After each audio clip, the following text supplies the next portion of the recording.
Selamat pagi saudara-saudara sekalian. Kita akan melanjutkan pelajaran kita pagi ini. Nah saudara, saya harap saudara pada waktu mendengarkan firman ini juga saudara dengan rajin membaca firman Tuhan di rumah.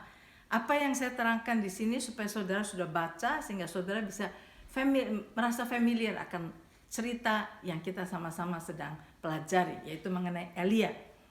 Nah saudara, kalau kita melihat, jadi dari step pertama, step kedua, step ketiga, Elia selalu mendengarkan Tuhan dan Elia ada di dalam rencana Tuhan. Yang terakhir kita pelajari hari Jumat yang lalu yaitu Elia sudah ada bersama dengan janda di Sarfat itu. Nah sekarang saudara, waktu sudah berjalan 3,5 tahun lewat sejak Elia datang menghadapi Ahab sampai saat ini sudah 3,5 tahun. Nah sekarang Tuhan berfirman lagi kepada Elia. Dan next firman Tuhan berkata, pergilah ke Ahab. Pergilah temui Ahab. Maka Elia berangkat ke Ahab dengan menurut dia berangkat ke istana. Begitu bertemu dengan Ahab, entah di mana bertemunya, di jalan. Kemudian begitu Ahab melihat Elia, dia berkata, engkaulah katanya, engkaulah yang mencelakakan orang Israel, kata Ahab. Tetapi Elia berkata, bukan aku yang mencelakakan orang Israel, engkau yang mencelakakan orang Israel, kata Ahab. Kata Elia dengan berani, karena engkau yang sudah membawa orang-orang Israel menjauh dari Tuhan, membawa orang-orang Israel untuk menyembah Baal dan sebagainya. Engkau yang mencelakakan orang Israel, kata Elia. Maka saudara-saudara, kita mengetahui apa yang terjadi setelah itu. Elia berkata kepada Ahab, sekarang kata Elia, kumpulkan semua orang Israel, semua bangsa Israel, kumpulkan di atas gunung Karmel.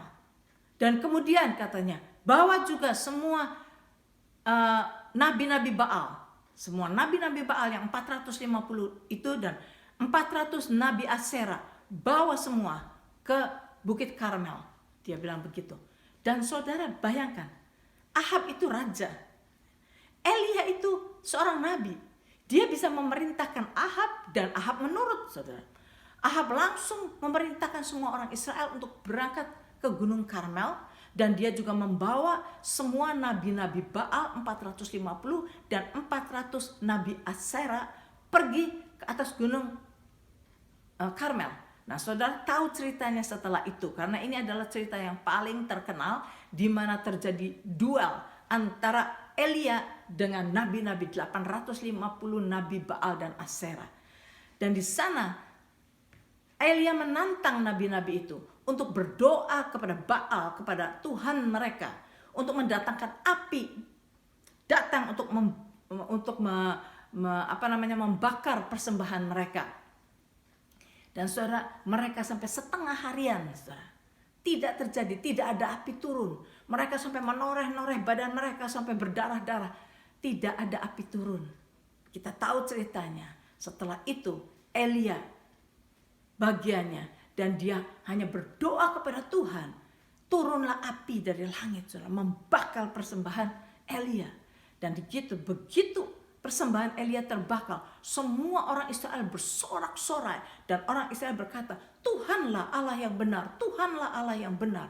Dan di situ terjadi pertobatan. Seluruh bangsa Israel, seluruh negara bertobat. Dan kemudian tidak berhenti sampai di situ. Elia berkata, kumpulkan semua, tangkap semua nabi-nabi Baal itu, tangkap semuanya. Dan mereka tangkap semua nabi Baal itu. Dan Elia membunuh 800 nabi Baal dan Asyera itu. 850 nabi itu dibunuh oleh Elia semuanya. Saya bisa bayangkan suatu kemenangan yang luar biasa. Luar biasa. Nah saudara, kalau saudara mendengar apa yang Ahab lakukan, wow, luar biasa benar ini orang ya. Luar biasa. Wow, ada orang bisa sampai seperti itu. Kuasanya luar biasa.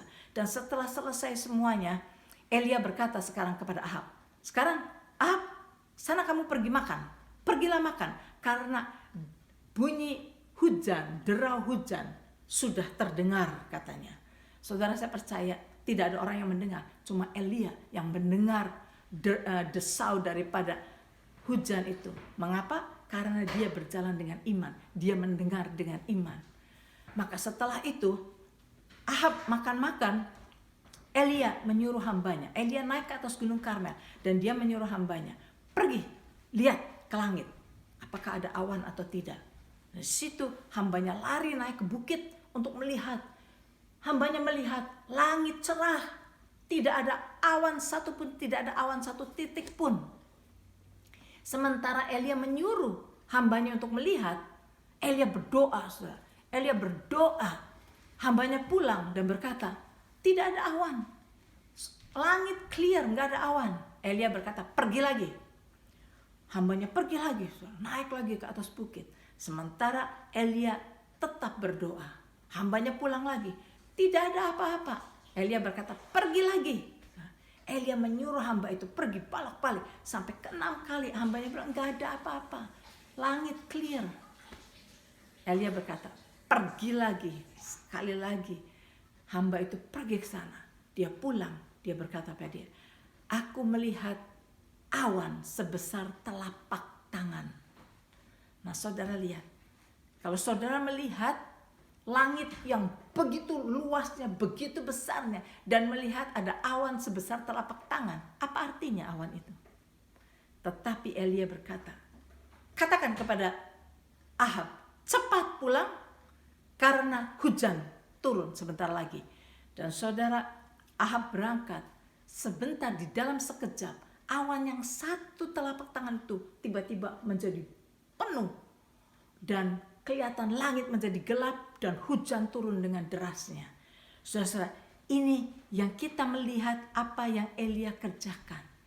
Nah, saudara, dari hari pertama kita belajar mengenai Elia, ya, satu step demi satu step demi satu step demi satu step, kita melihat Elia berhasil dengan luar biasa. Apa yang Elia accomplish itu luar biasa.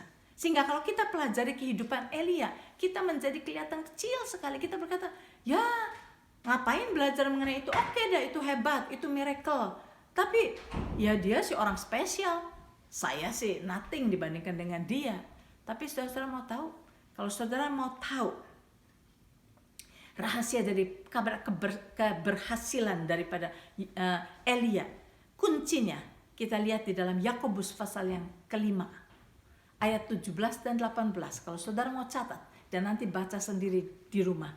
Yakobus 5 ayat 17-18 dikatakan begini.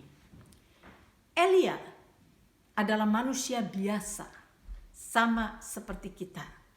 Dan ia telah bersungguh-sungguh berdoa supaya hujan jangan turun, dan hujan pun tidak turun di bumi selama 3 tahun dan 6 bulan. Lalu ia berdoa pula, dan langit menurunkan hujan, dan bumi pun mengeluarkan buahnya. Saudara, kalau kita mau tahu rahasianya Elia, Elia itu manusia biasa. Dikatakan di sini, sama seperti kita. Bukan perkataan saya, saudara, perkataan firman Tuhan. Mengatakan bahwa Elia adalah manusia biasa, sama seperti kita. Makanya kita belajar mengenai kehidupan Elia. Karena Elia dan kita ini sama. Orang biasa, saudara. Tetapi kuncinya, dia berdoa. Dia mencari kerajaan Allah dahulu dan kebenarannya. Dia datang masuk ke dalam pemerintahan Tuhan. Dan dia menunggu Tuhan, menantikan Tuhan, menanti-nantikan Tuhan. Dan setiap kali Tuhan berfirman, dia lakukan. Setiap kali Tuhan berfirman, dia lakukan. Hanya itu rahasianya. Dia berdoa, dia ada di hadirat Tuhan, dia dengarkan Tuhan, apa yang Tuhan katakan, dia lakukan. Ini rahasia daripada keberhasilan dari Elia. Mencari kerajaan Allah dahulu.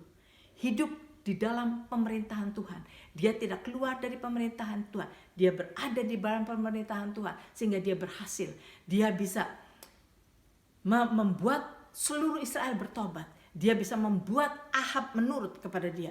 Dia bisa membuat 850 profet, nabi-nabi Baal, semuanya dia bunuh. Keberhasilan yang luar biasa. Dia bisa berdoa, hujan turun. Dia bisa berdoa, api turun dari langit. Nah, saudara, ini kuncinya hanya satu. Carilah dahulu kerajaan Allah dan kebenarannya, maka semuanya akan ditambahkan kepadamu. Biarlah kita belajar di dalam situasi ini, kita mencari hadirat Tuhan setiap hari, dengarkan Tuhan, nanti-nantikan Tuhan. Dan saudara, untuk besok, saudara baca 1 Raja-Raja pasal yang ke-19, supaya saya tidak perlu membaca banyak ayatnya dan saudara sudah mengerti ceritanya. Dan dari apa yang saudara sudah baca, saudara akan lebih mudah besok mendengarkan apa yang kita akan pelajari.